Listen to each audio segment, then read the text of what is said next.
Hi everyone, welcome back to the channel में आप सबको स्वागत है।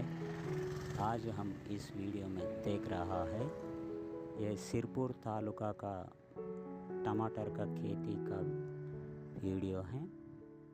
ये सिरपुर में बहुत सारे टमाटर का खेती होता है। आप लोग इस वीडियो में पूरा देख लीजिएगा, लाइक कीजिए, शेयर कीजिए, सब्सक्राइब कीजिए। इसमें ड्रिप इरिगेशन भी इस्तेमाल हो रहा है। इस वीडियो को पूरा देख लीजिएगा।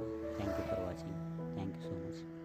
హాయ్ ఎవ్రీవన్, ఈరోజు మనం ఈ వీడియోలో చూస్తున్నది సిర్పూర్